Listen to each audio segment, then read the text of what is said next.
So welcome everyone. So happy to have you with us here at Drisha. Always nice to learn together. Today's conversations on the Parashah. Each week we have different members from Drisha's learning community. And this week we are welcoming Rabbi David Silber and Dr. John Kelsen. Just a couple words quickly about how we run the class. So like I said, you'll be sent an invitation to become a panelist just so you can unmute and participate verbally during class if you choose to. When you're not actively speaking, we would just love for you to stay muted so we don't have interruptions and background noise. But whenever you want to speak, you're welcome to unmute yourself. You can also engage in class by writing comments or questions here in the chat on Zoom, or also as a comment if you're watching us live on Facebook. Welcome to our Facebook watchers as well. Rabbi Silber is the founder and dean of Drisha. In addition to being a world-renowned Bible lecturer, he's the author of 3 books, Gada, a book on Megillat Esther, and a recent book on Sefer Shmuel. Dr. John Kelsen is Drisha's chief education officer and previously served as the dean of Yeshivat Chovevei Torah. And with that, I'll turn this to you both, Rabbi Silber and Dr. Kelsen. Okay. Thank you. All right. Thank you very much. Pleasure to be with everybody. Can you all hear me? Yeah. Terrific. Okay. So let's begin. It's a pleasure and honor to be here with you all and to be teaching, of course, with Rabbi Silber.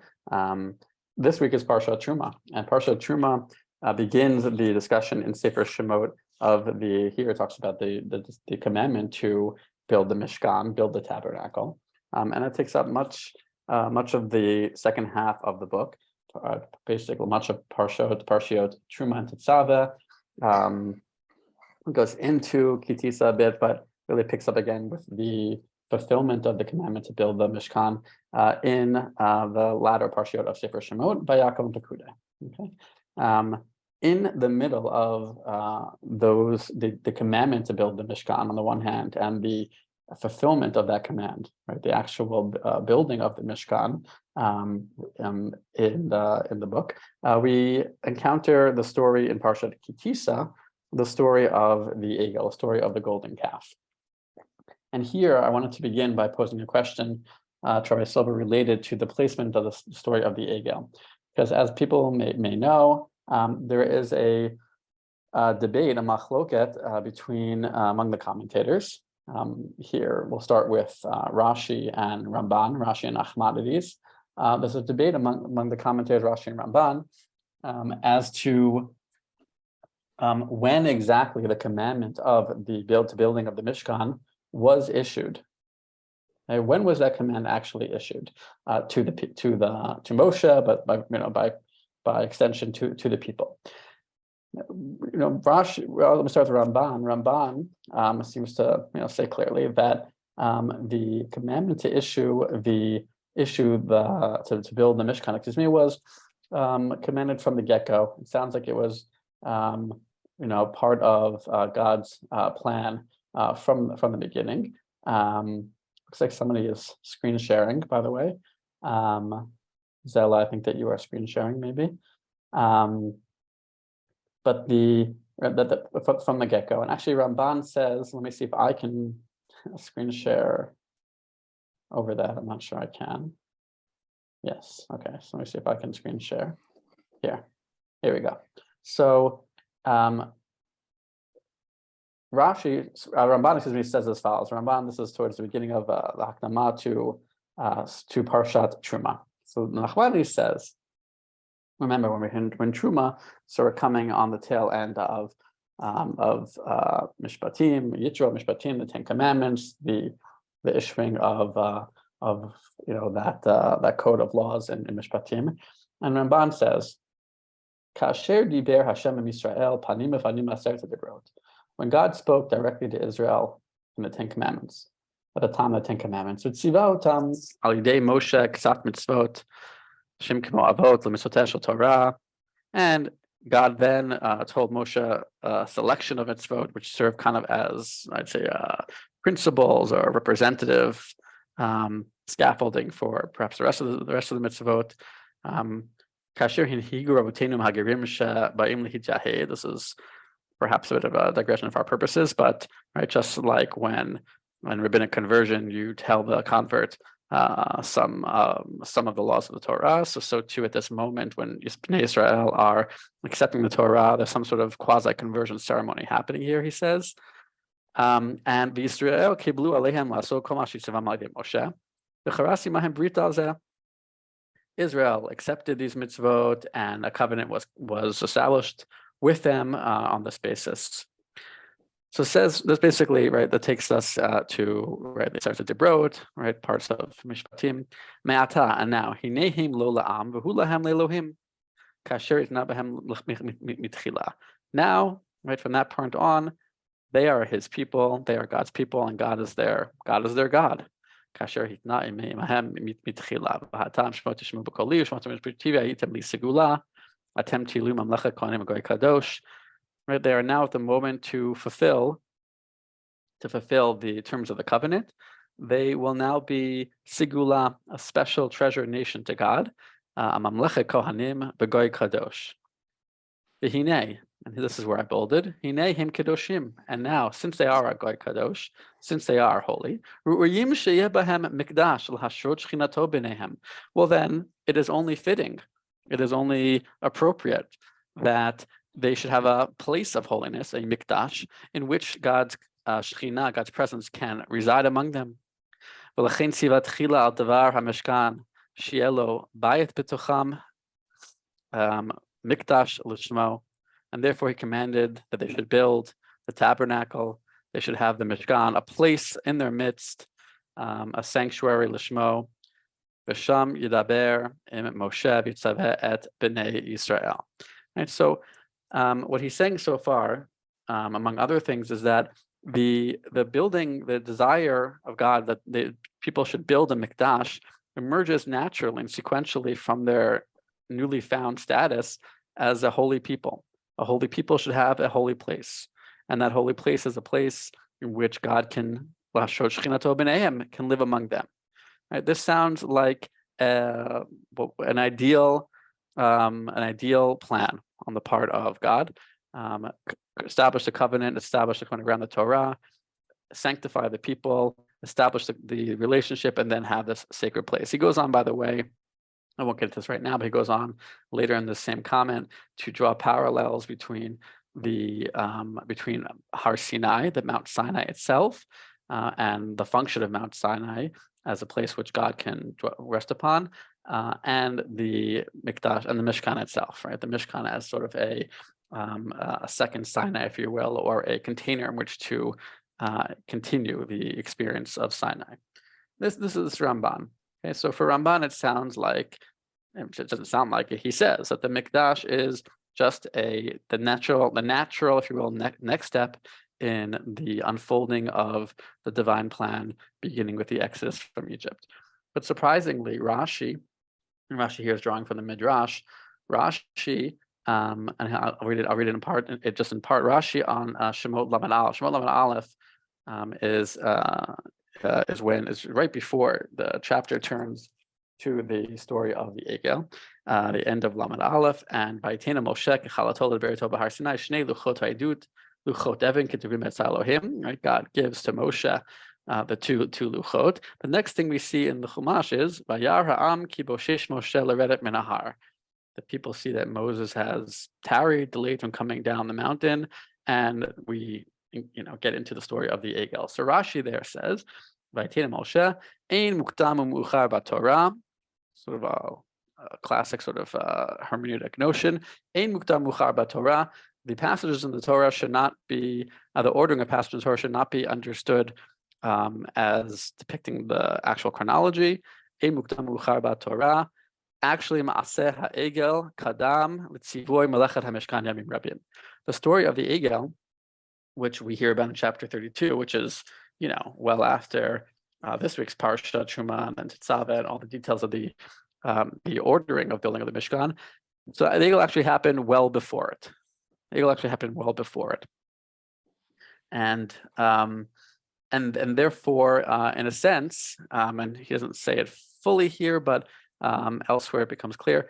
In a sense, the Mishkan was a reaction to the Egel, the construction and actually the very ordering, right? The command to build the Mishkan itself, somehow a reaction happened after, and happened as a reaction to the building of the Egel and that tragedy. Okay, this is actually drawn from the Terumah, maybe among others, Vahayu, describing the time that the Jewish people are at Sinai, and they've had the first tablets and then the calf, and what happens is Israel. And Moses, of course, has interceded, right, on behalf of Israel were ensconced and occupied with prayer and fasting. They're at a incredibly perilous moment. We are. But God said, in response to Moses' pleadings, I have forgiven you. Salachti kidvarecha.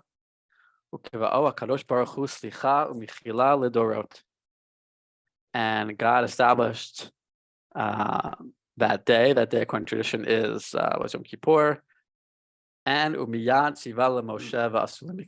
exactly at that point, then and only then did God command, you shall build me a mikdash. So this is a machloket between Rashi and Ramban. And I'm stopping screen share for a second. I want to begin by turning to Rabbi Silber and asking him, what do you make of this machloket? And the way you can address that question through several lenses. One could ask theologically or otherwise. But let's start with the text itself. Do you think that the text of the Chumash lends itself to one reading over the other? Let's start there. I think the plain reading is the Ramban's. I think fundamentally, one of the issues is the Torah in chronological order or not. Fundamentally, the Ramban's position is that the default is that it is, unless there's some extraordinary reason in the text or whatever to assume no. So I would say, just if you read it straight, the way it's written, the way we have it, I would say that the Ramban's position that the Mishkan was, the command to build a Mishkan preceded the golden calf, I think is the plain reading. I think the question is why Rashi decided to go the other way and what the implications are for each of these two approaches. But by the way, I just want to point out that Rashi never claims that the Torah is not in order, that it's sort of helter-skelter, that Rashi's it's the opposite. Because Rashi assumes the Torah is not in chronological order, Rashi assumes there's got to be a different order. Right. Just like Rashi often asks, why is this smuchim? Rashi, why is this parasha next to this one? He even asks that question sometimes when it isn't chronological order. That's what's very interesting. Right. Because the chronology doesn't matter for Rashi. What matters is the concepts. It's a conceptual order, not a chronological one. So I would say my own instincts are that the Ramban is basically the plain reading is the Ramban. I think that's pretty clear. So I would share the same intuition, and that leads us to the next question then. So what actually is driving Rashi here? And let me guess in general, and maybe I guess the second question is what's driving Rashi, right? What's motivating him really to claim that the Egel happened before the command to build the Mishkan? A, and B, how does he account for the placement of the story where it does appear in the text, as you say? And I totally agree that it doesn't mean that there's no order at all, right? No one would claim such a thing. It means there's no chronological. It means the order is thematic, or maybe we'd call it due to narrative purposes or otherwise. So what's driving Rashi, and how does he account, do you think, or how might you defend Rashi, or account for Rashi's reading as to why the Egel is placed where it is? I think what's driving Rashi, again, what's driving people could be driving in terms of the text itself.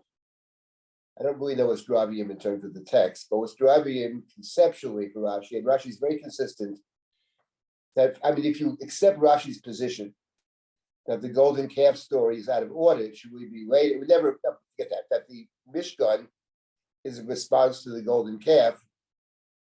That leaves us with the idea that had the golden calf not happened, the book of Exodus would end in chapter 24. This week's Parashat Terumah wouldn't be there because there would be no need for a Mishkan. I would say two things about what's driving Rashi.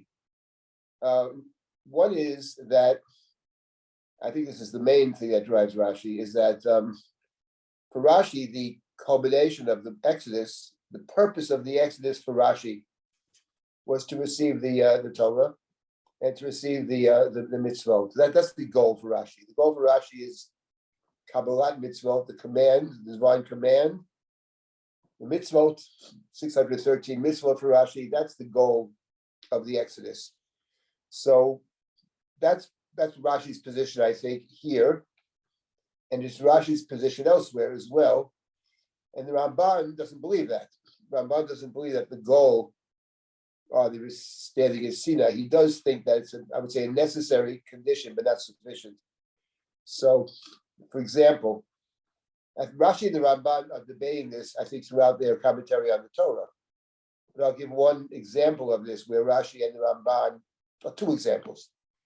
This Ramban here, I think, who takes the opposite position of Rashi, the famous Ramban is found in the book of Vayikra, Kedoshim Tiyu, which is chapter 19. Rashi says chapter 18 is about forbidden relationships. Torah says in chapter 19, tell the people of Israel, Kedoshim Tiyu, you should be holy, for I am holy. So Rashi's position is that Kedoshim Tiyu means, in the previous chapter, we talked about all kinds of forbidden relationships. And Kedoshim Tiyu means you should go beyond that. Just be careful not to put yourself in those kinds of situations. That's Rashi's position. Mm-hmm. So Kedoshim Tiyu is a subset, a subcategory of chapter 18, which is the chapter about the various forbidden relationships. That's Rashi. And the Ramban, and the long Ramban there, he says many interesting things at the Ramban. First of all, he disagrees with Rashi that it's just related to the previous chapter. He thinks Kedoshim Tiyu is a general imperative, which is not about just, sort of related to the previous chapter at all. It's a separate imperative to be holy. That's the first thing he says. But the second thing he says, which is very much related, I think, to this debate we have here, is that the Ramban makes the rather remarkable comment that it's possible to keep the whole Torah, says the Ramban, and to be a naval b'shuta Torah, to be a naval, disgusting person, not a good person really. You could technically speaking keep all the mitzvot and not violate the negative commandments, but there are several behaviors that we can look askance at, which technically speaking, at least in the Torah, are not forbidden. There are statements in the Proverbs and all that, maybe prophetic statements, but they're not technically forbidden. To be a drunkard, to be a glutton, these kinds of things. And, and this is the Ramban throughout his whole commentary. You don't work on Shabbos. Okay, you go to sleep the whole Shabbos. So, so you can technically keep the Torah and be a Naval B'Shut HaTorah. The goal for the Ramban is right, the Shabbaton, right? The notion of a positive commandment to not just not do malachot, which, as you say, the best way to not do any malachot is to basically do nothing, and then it's hard to do a malacha. But you're saying it, what Ramban is saying, but if you want to experience, right, a holy sacred day, so then there's a mitzvah of Shabbaton, right, a positive. Exactly, and it's it's the idea that so the goal for the Ramban cannot be just receiving the Torah. That makes no sense for the Ramban because you can get the whole Torah and be not very good. The goal is Kedoshim Tiyu, which is what the Ramban is hinting at when he says that once you receive the Torah, see, it's necessary. The Torah is the first step, very important step, but it's insufficient. You're supposed to go beyond it. And this thinking in the Ramban, by the way, remember, the Ramban is amazing, but the thinking of the Ramban, that the Torah, I would say, instructs us to go beyond, just that the laws are basically a minimum, but to go beyond it is something that the Ramban talks about Kedoshim Tiyu, but he also talks about it when it comes to, matters of monetary matters or behavior towards the other person. The Torah says in Terumah, "V'yosita hayashar v'hatov." Right. Gemara comments, "We mean yashar v'hatov. Just keep the Torah. You're doing yashar and tov. You're being straight and good." The Ramban says no. The Torah says something else. Go beyond. There's the law. It's a minimum. but we are actually instructed to go beyond. That's Yosita haShavua. So that's, I think, a fundamental debate between Rashi and the Ramban. And for Rashi, and I'll give you one more example of this, which is very interesting. Sorry, Rashi but before you teaching a class. before you get to that, does Rashi there cite the Midrash basically Shabbat Tov Zub Shara with Nimashurat Hadin? I don't remember Rashi saying in which it. case Long Ramban there. For sure there's longer one, yeah. So okay. So anyway, that complicates things a little bit if Rashi says that. I mean, obviously Rashi, but the general point stands. Just obviously, I guess what I'm trying to say is that Rashi, of course, inherits the notion of Lifnei Mashut in the same way Ramban does. So how does he exactly? Maybe he understands it differently than Ramban. But anyway, continue, please. All right. I mean, the other one last example I wanted to give. There's several others, but one of them is, and I'm teaching a class on the Nazir now, the one who takes a vow to abstain from wine, not to cut his hair, to come in contact with dead, etc. So there's a great dispute about this Nazir, this particular Nazirite vow, where the person essentially is saying, at least in the Torah, that for a certain amount of time, I'm sort of like a high priest. I have sort of a Kohen Gadol. So Rashi, at the end of at the completion of the vow, you bring 3 sacrifices, one of which is a chatat, which is taken at least by big pieces of the tradition to be a sin offering. So the Talmud comments, why do you bring a sin offering when you completed your vow? What's a sin? So Rashi quotes one opinion that the sin is to become a Nazir in the first place, because the Torah allows you, says this particular opinion, the Torah allows you to drink wine. You have 613 commandments, Rashi says. That's 614, that's 615, that's 616. Daich Rashi Asra Torah. Keep the 613 commandments and you're fine. What are you adding more things here? Taking your vow, and you might even violate it. So for Rashi, that's the sin. The sin is becoming a Nazir in the first place. The Ramban on this in Kedoshim, actually, back in Vayikra, he says the Torah says you should be holy. What does it mean to be holy? Which is a very good question, because many people, many religions talk about holiness, but they may have different definitions of what it means to be holy.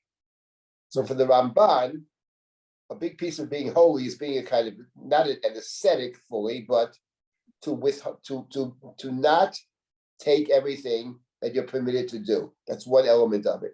The Ramban says the Torah called the Nazir Kadosh. Kadosh Yeh. Call them Kadosh more than once. So the Ramban says we have the model of the holy person is the Nazirite. If so, why does the Nazirite bring a sin offering? So the Ramban suggests the Nazirite brings the sin offering because having completed the Nazirite vow successfully, why do you stop? Continue to be a Nazir. You're holy. Why would you go back to the normal routine? So therefore, you bring a sin offering. Now, I personally don't think that either one is actually the pshat. So I don't think it's a sin offering in that sense. I'm quite sure it's not, but this dispute is very interesting, and actually it's very consistent, because for Rashi, you stand 613 commandments, not 610, not 603, and not 615. Just do what you're told to do. That's Rashi. If you can keep the commandments, you'll be okay. Don't do more, don't do less. But for the Ramban, it's completely different, because the goal was never just the commandments, because you can keep all the commandments and be not that good. So there's always a goal, actually, is to go beyond. That's just a nice thing, but I think for the Ramban, that's actually the goal. And the fact of the matter is, the book of Exodus ends with the Mishkan. I think that's a very powerful argument in favor of it's not just it's the order of it, but the end of a book is the beginnings and endings are very significant.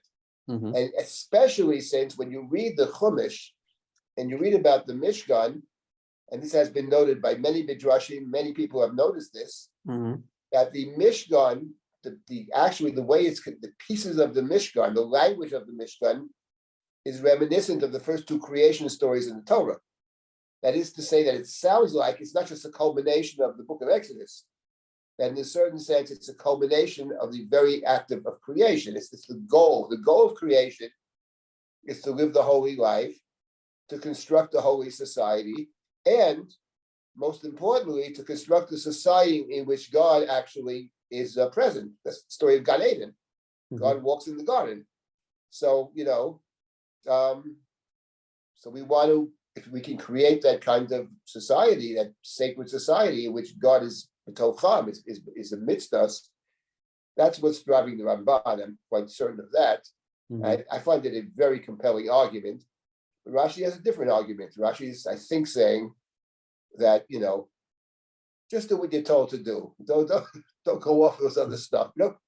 613 commandments is plenty. It's not so simple to keep them, but this is what our obligation is. So that's one, I think. That's one thing that's driving Rashi. Then there's something else that's driving Rashi, I believe, which is that Rashi sees the Mishkan as as connected to the situation of leaving Egypt. We leave Egypt with gold, with silver, with all kinds of gifts. Rashi sees the Mishkan as, after the golden calf, it becomes clear that people can't just have this kind of abstract God. People need something concrete through which they can connect to God. So when Moshe wasn't there, it was the golden calf, and afterwards it's the Mishkan. The Mishkan is, I would say, for Rashi, a kosher golden calf. That is to say, in an ideal world, there's no need for a temple or whatever, with its gold and silver, But we're not living always in the ideal world. We're not living in the ideal world. So for Rashi, maybe what's driving Rashi is that Rashi sees this as a necessary response to being slaves in Egypt and not being able to grasp this idea that there's a God who is a transcendent God, who's also immanent, and that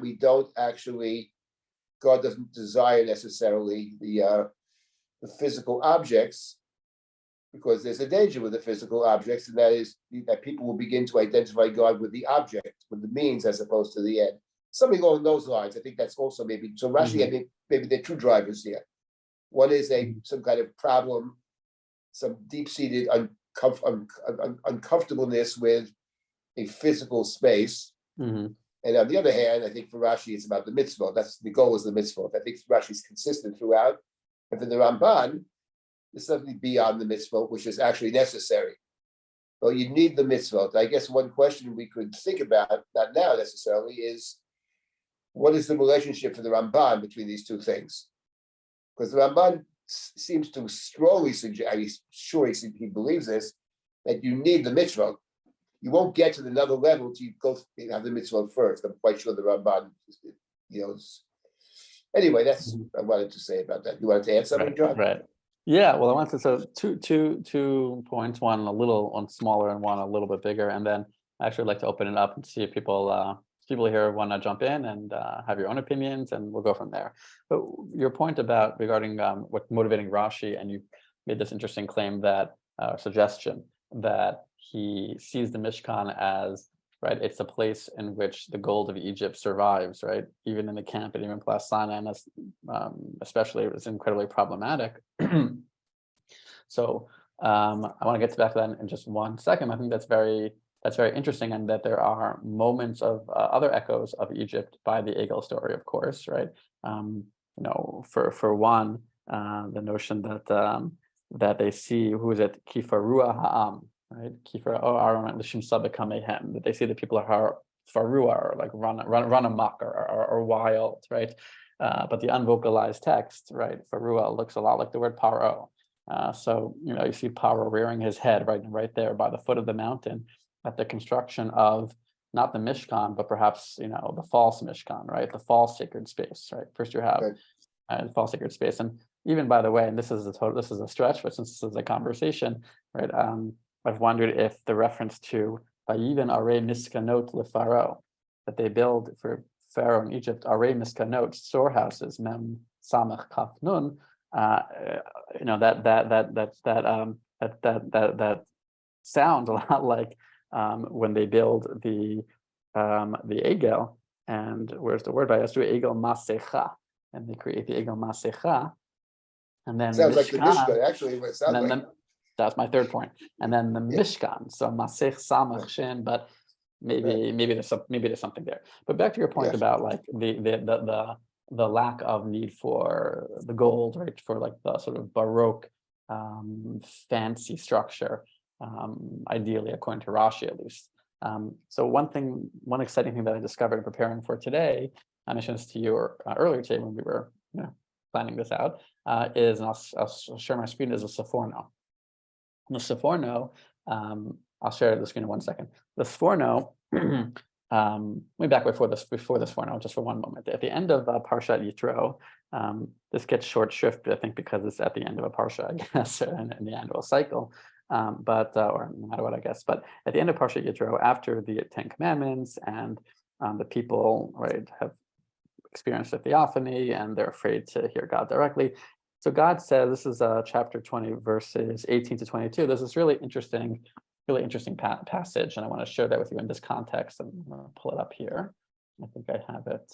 I think I put it here on the source sheet. If not, then I will. Yeah, maybe I did put it here. So I'm going to read it. So first I'll read it to you out loud, and then I'll draw your attention, I'll draw attention to a Sforno, which I think is important for our purposes. So right now I'm reading out loud. I'm not reading from the source sheet in front of you. But the verse said that the Chumash says, or at the end of Parashat Yitro, Vayomer Hashem Moshe, Ko tomar el bnei Yisrael. Thus shall you say to bnei Yisrael, Atem ri'item ki min hashamayim dibarti mechem. You saw, right, that I spoke to you from heaven. Lo ta'asuniti Elohei chesed, Elohei zahav, lo ta'aseh lachem. Do not make gods of kesef and zahav. Make me an earthen altar. You'll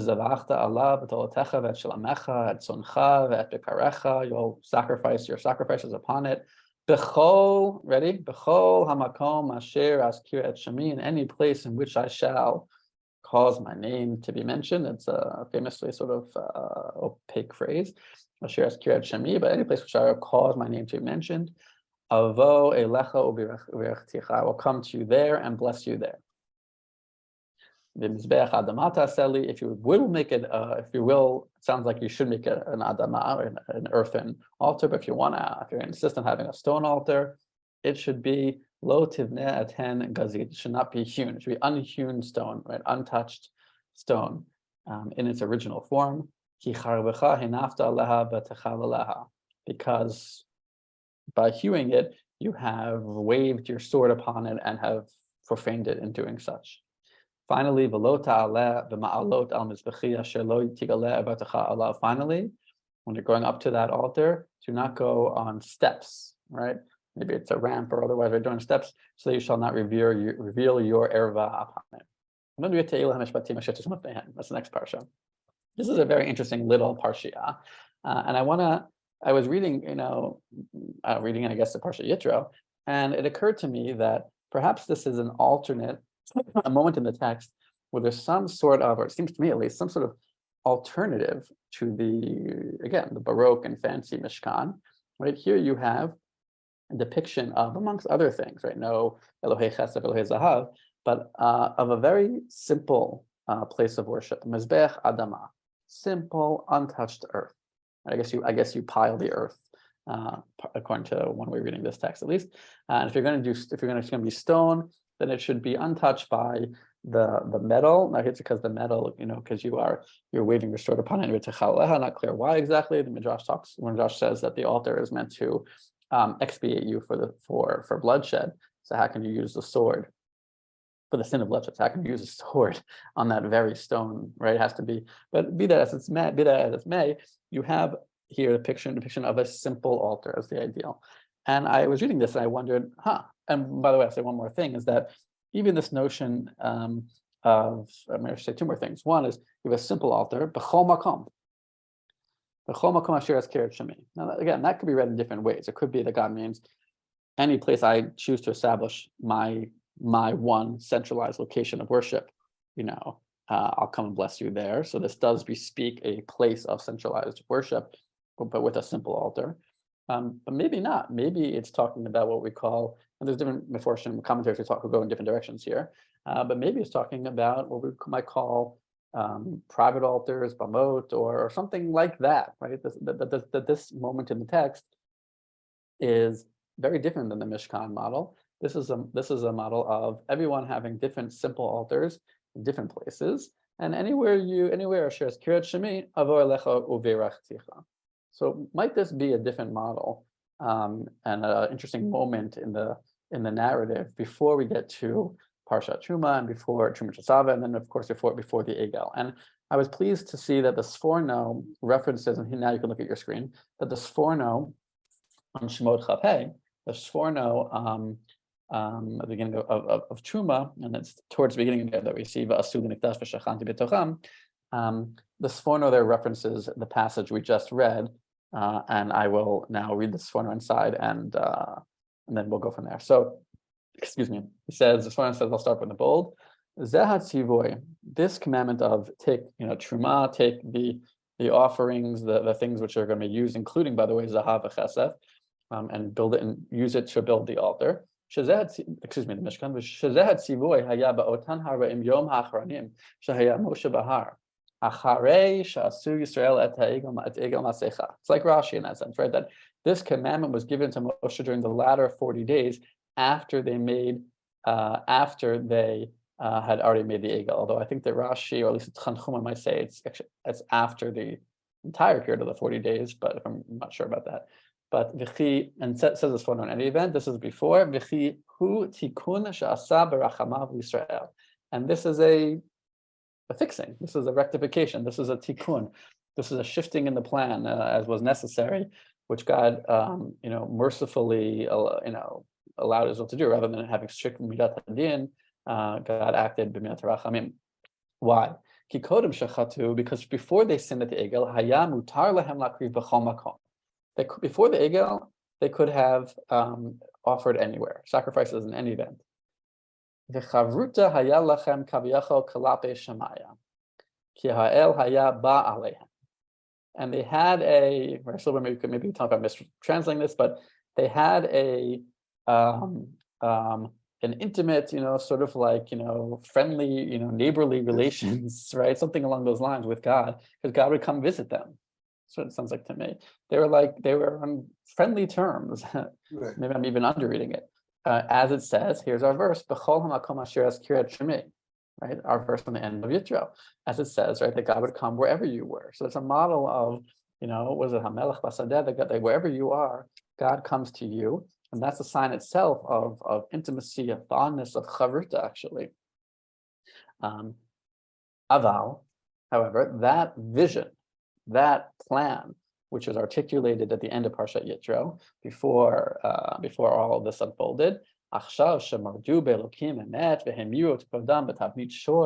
now that they built the Egel, they turned in a god for some sort of ox image. Amar Hashem Barach, my friendship is gone. My friendship from you is gone. And I can't come to you anymore. I'm just noticing as we're talking, it's to the passive voice, right? So like God is like bemoaning. He's like, the trust is broken, I'm saddened, but I can no longer come to you wherever you are. Rak atem tavau le'ro panai. Le'ro panai is a technical term, right, for coming to the king or coming to the sacred space 3 times a year, right? They shall come le'ro, just to see God, right? Be seen by God. But so rather they should now come to the temple.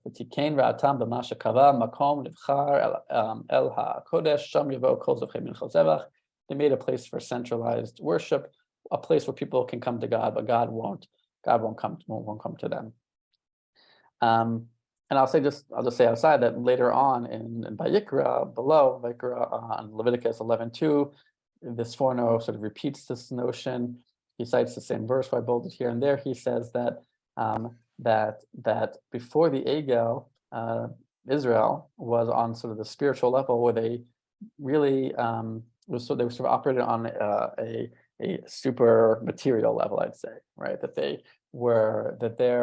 their status, their holiness meant that they did not need and probably shouldn't partake of physical means of engaging in worship, at least not fancy physical means. It's only, he says there, after the fall of the Egel that God did as follows, that Moshe Rabbeinu b'tfilato did a tikkun. Moshe was able to arrange it to establish a tikkun shetishre hashchina b'tocham be'emsaut mishkan v'kelav, right? Until Moshe said, Moshe was able to find a way to, I guess, generate the means, the path that now they can encounter God through the physical, and in this physical home. So, and he goes on there, it's an interesting passage to look at for more broadly. So I'll stop the screen share, but for me, this is a very important moment, this Sephorno, where he articulates, maybe this is partly, who knows, right? We don't know what's driving Rashi exactly, as we said, Right. but what seems to be driving the Sephorno, right, is the idea that an attraction to, or he thinks the Chumash as attraction initially to the simple worship, and simply wherever you are. I guess simplicity goes along with the lack of centralization, right? Because God is your chavruta, God will come to you. It's only after the fall of the Egel that they have to change and go back to the Mishkan. So I think that's a very interesting Sforno to think about. And before I open up, I just want to say that this idea, I think, something that we can all think about, our communities individually, right? I have a personal draw to the simple, but the simple, and by the way, nature as well, and the natural untouched earth and the stone speak to me. But there's also a place for the ornate. There's a place for the aesthetic and for the heightened aesthetic, and we should all think about, I think, as we encounter Parashat Terumah, when is which one appropriate, and how do we approach that whole issue? Let me pause for a moment. I'm sure there's more to say, but we've been going for a little bit. Anyone have any comments, suggestions, questions, ideas, anything? Evie, can people just unmute, and people who are panelists can just unmute and jump in, right? Yeah, feel free to unmute yourself if you'd like to verbally engage. Otherwise, you can also write it in the chats. Yeah, everyone should be able to. Let me also look if there's anything on Facebook. Looks like Raymond, Ray wants to say something. Go ahead. Yeah, thank you. I really enjoyed this discussion. So I just thinking, my thoughts aren't fully formulated, but I think the whole idea of the Mishkan is a real interesting response to human need, and the human need to be confined. And let me explain what I mean by that. As human beings, the thought that God can be everywhere also means that God can be nowhere. And as human beings, we live in one particular place. I have one house. And if I have multiple houses and living in different places, I'm kind of really nowhere. When I have a room that I sleep in the same room. Human beings feel the need to be confined. And I think the Mishkan kind of responds to that human need. The idea that there's no place that is going to be a special place may in theory be workable, but it doesn't respond to the practical human needs. The practical human being, like if you told me I can sleep in any room in my house, really? But I just, that doesn't seem to work for me. This is my bedroom. This is where I'm going to sleep. This is the Mishkan. This is where God's going to be.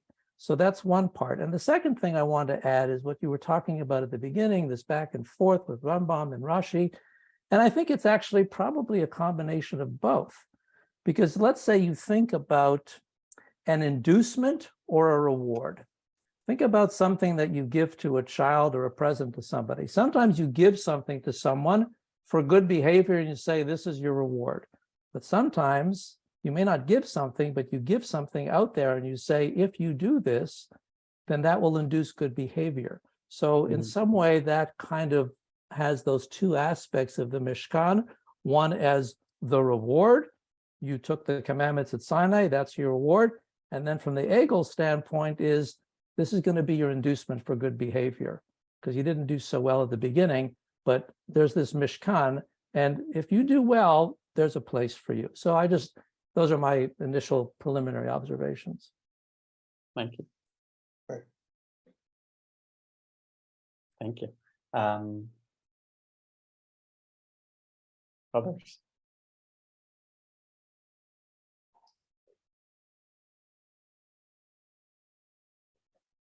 So, please feel free to jump in, but to highlight, I want to just check what you thought, right, Silber, of idea I sort of alluded to. I remember maybe we both alluded to it. I'm not sure, which is the idea that. Let me just respond to this Sephorno. Please. What the Ramban would say, which the Sephorno seems to miss for some reason, which is this: And the Ramban emphasizes this point. You yourself began the session with the Ramban. For the Ramban, the Mishkan is not primarily about bringing sacrifice. Mm-hmm. That this offering, wherever you want to bring them, is he glitching? that my name that I think is there, I will bless you. But the point, of course, for the Ramban, though, he makes this point very clearly that the main purpose of the Mishkan for the Ramban is not the sacrifices. The main purpose of the Mishkan for the Ramban, as he says, is to continue the revelation of Sinai, which is God continues to command. The Ramban hardly rejects the idea that Sinai is about obligation and command. The Ramban goes beyond it. Sinai is not the end of the command. So the Sephardo's pasuk doesn't address that. For the Ramban, even if you bring no sacrifices in the Mishkan, you will still need a Mishkan, because it's the place from which God continues to speak. And I would add that probably the Ramban is thinking that actually God continues to speak in a different way, even though there are no more technical commands after Sinai, for example. But I'm sure the Ramban would say that the very fact that the Great Sanhedrin is located in what's called Lishkat HaGazit, no less, is in fact the way God continues to speak, that the human interpretation actually is reflective of God's voice, either because God agrees with it, or because the human beings are somehow able to discern through their study what God wants, or because God gives human beings the authority to be interpreters.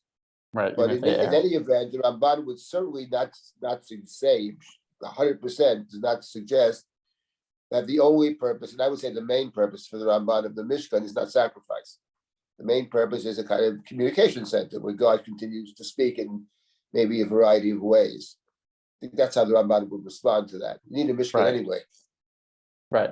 So I think just to zoom out, one point which emerges from that, which is very significant, is so it's a distinction between the notion of a sacred space, maybe it's sacred spaces, but one or plural, but and the particular form that sacred space takes, right? And you're talking about the purpose of that sacred space, right? Sacrifices versus hearing from God, right? God's instruction, encountering God, Ohel Moed, etc. But more broadly, right? There's a middle ground between thinking that the Mishkan is sort of a concession, or Mishkan is an ideal. Right? The middle ground might be that a Mishkan is certainly an ideal, right? It's certainly a necessary continuation of the story. Maybe particular features, borrow from Egypt and the Egel, etc., and our concessions to human limitations. But there is conceptually a middle ground between the two. I just wanted to say, just before you start, I just want to say one thing about Ray's point, which is very interesting. Yeah. Ray talked about confinement. Yeah. It is extremely interesting that when the Talmud speaks about the sanctity, for example, of the temple, say Jerusalem. Jerusalem is actually called the temple because you can eat certain sacrifices in the city. Right. And when the Gemara speaks about the sanctity of Yerushalayim, it talks about Kedushas Klayim or Kedushas Mechitzos. It actually talks about the walls. In other words, the walls which confine, the walls which are which define Jerusalem as separate from what's outside. So you do have that sense of confinement there. And when the Talmud talks about the sacred place, the sacred place is the city of Jerusalem is the temple, because it is confined actually with Kedushas Mechitzos, which fits very well with Ray's point. Right. Also, by Sinai, there's the boundaries as well, of course, and by Sukkah, there's a debate as to whether the Sukkah has both walls and the schach right on top, the roofing. Right. So there's a debate, to what extent are one of those elements primary, and maybe that relates to this, right? The creation of sacred space, is it primarily about the exposure, or primarily about the walls creating some sort of? Right. I mean, it's about. Question is also, is it about confinement, or is it about structure and space, right? And then a necessary, right. result, is confinement. But what I was going to ask is, I was going to ask you what you thought of this, right, Silber, is that I think I remember you speaking years ago about in Sefer Bereshit. I know we're in Shemot now, but in Sefer Bereshit, Shemot does follow Bereshit. And Sefer Bereshit, you have the story, two stories, one of Migdal Bavel and one of Jacob and Beit El, right? And I remember you contrasting the two, right, or putting the two into conversation, Migdal Bavel and Beit El. And I don't remember if this is my spin or what you said. You clarify, but you have the sense in Bereshit that you have Gan Eden, and that's like the sacred space where God is. And then you have Migdal Bavel, which is kind of like the failed, right? The failed sacred space, right? The failed temple. And then you get to Beit El, and that's the successful sacred space, in correspondence to the heavenly, sacred space. And I mentioned that because when I was saying in the context of Sefer Shemot, maybe you have a similar model where, in this case, the building for Pharaoh 1 and the building of the Egel 2 are two failed constructions. The second is really a failed sacred space, Eila Elohecha Yisrael Asher Halucha Meretz Mitzrayim, and then you get to the Mishkan, right?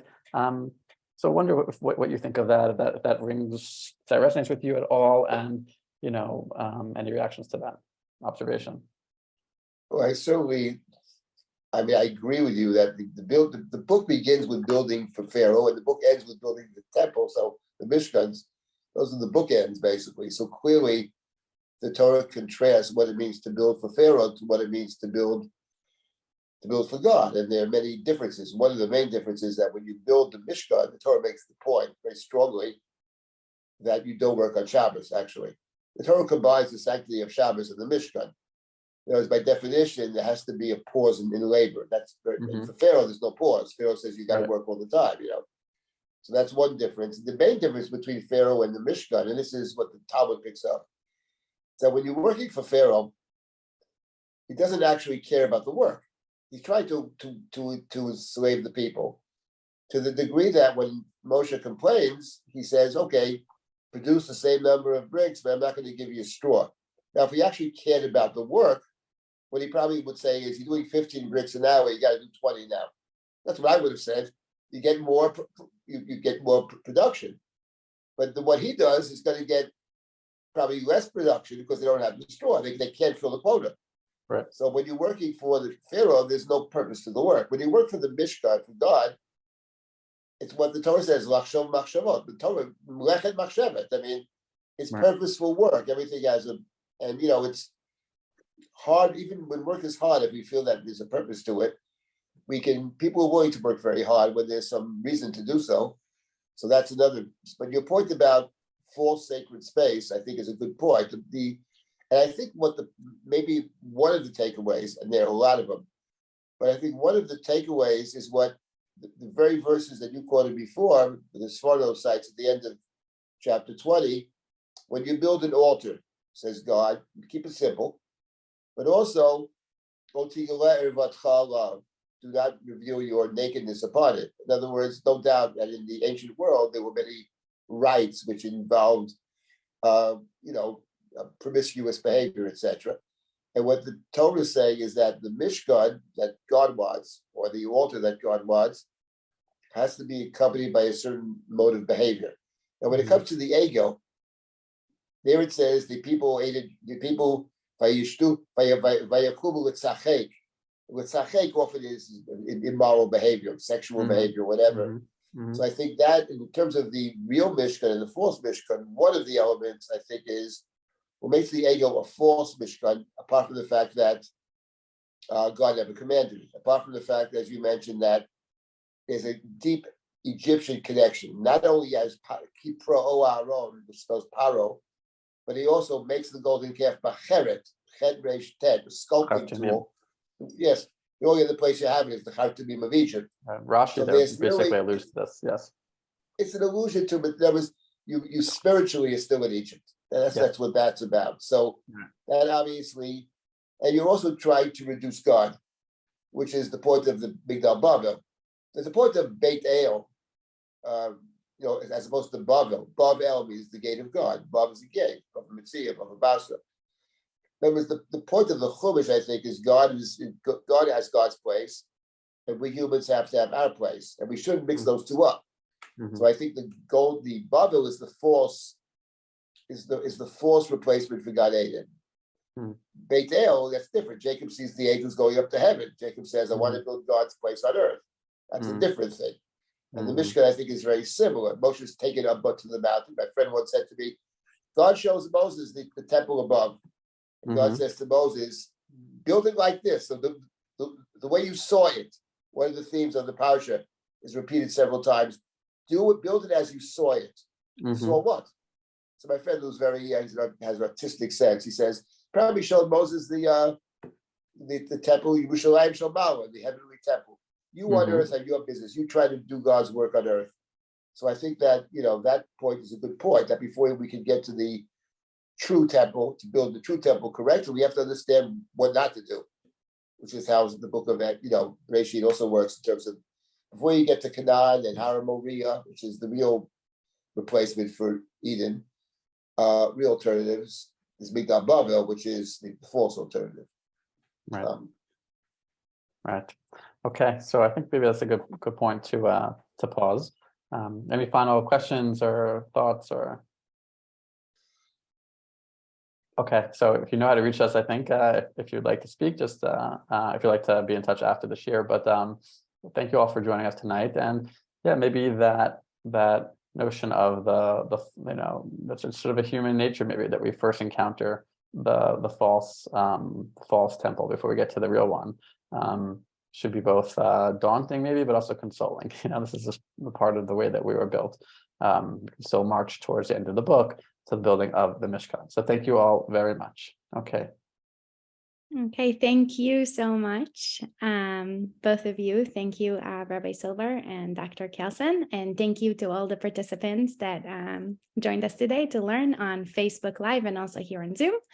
Just a few announcements that next week we'll be hearing from Rabbanit Leah Sarna and Noah Bat Miriam Parashat Tetzaveh in this class, so I'm looking forward to seeing you there. And we always have many classes happening, including a new one starting next week at 8 p.m. Eastern on Wednesdays with Rabbanit Leah Sarna, studying what is thought to be the first surviving religious text attributed to a Jewish woman. As always, you can learn more about the classes and register at drisha.org. Thank you so much. Lehitraot, everyone.